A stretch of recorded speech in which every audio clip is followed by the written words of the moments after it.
സ്ഫോടനം നടന്ന ഈ സ്പോട്ടിൻ്റെ അടുത്ത് തന്നെ വിനിത വിജിയുണ്ട്. വിനിത കൂടുതൽ അപ്ഡേറ്റുമായി ചേരുകയാണ്.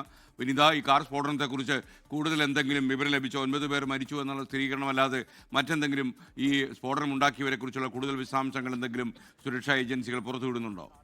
വിവരങ്ങൾ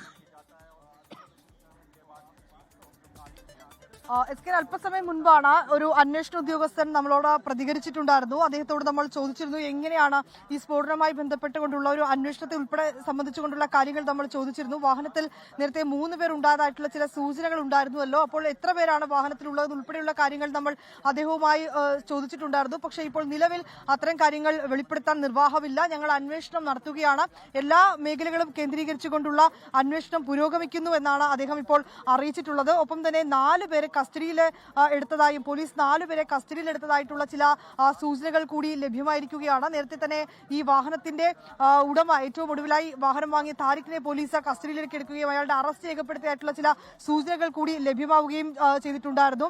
ഈ ഭീകരാക്രമണ ശൃംഖല പിടിയിലായതോടെ ഉമർ പരിഭ്രാന്തിയിലാവുകയും ഈ ഉമർ ആണ് ഈ വാഹനം ഓടിച്ചേർന്ന് ഉൾപ്പെടെയുള്ള ചില വിവരങ്ങൾ കൂടി അന്വേഷണ സംഘത്തിന് ലഭ്യമായിട്ടുണ്ട്. ഇക്കാര്യങ്ങളിലൊക്കെ തന്നെ ഒരു സ്ഥിരീകരണമാണ് ഇനി വേണ്ടത്. നമ്മൾ അക്കാര്യങ്ങളൊക്കെ തന്നെ പോലീസിനോട് ചോദിക്കുകയും ചെയ്തിട്ടുണ്ടായിരുന്നു. പക്ഷേ പോലീസ് ഇപ്പോൾ നിലവിൽ അത്തരം കാര്യങ്ങളിലേക്ക് അന്വേഷണവുമായി ബന്ധപ്പെട്ടുകൊണ്ടുള്ള കാര്യങ്ങളാണ്. അതുകൊണ്ട് തന്നെ നിലവിൽ അത്തരം കാര്യങ്ങൾ ഇപ്പോൾ നമുക്ക് പറയാൻ കഴിയില്ല. എല്ലാ കാര്യങ്ങളും ഞങ്ങൾ അന്വേഷിക്കുന്നുണ്ട് എന്നാണ് പറഞ്ഞിട്ടുണ്ടായിരുന്നത്. ഈ ജെയ്ഷെ മുഹമ്മദ് പ്രവർത്തകരാണ് ഉമർ മുഹമ്മദ് എന്നാണ് ഇപ്പോൾ നമുക്ക് അറിയാൻ കഴിയുന്നത്. ഈ ഉമറിനെ പോലീസ് ുമായി ബന്ധപ്പെട്ടുകൊണ്ടുള്ള വിവരങ്ങളൊക്കെ തന്നെ ഇപ്പോൾ അന്വേഷണ സംഘം ശേഖരിക്കുകയും ചെയ്യുന്നുണ്ട്. നിലവിൽ 4 പേർ അന്വേഷണ സംഘത്തിന്റെ കസ്റ്റഡിയിലുണ്ടെന്നാണ് സൂചന.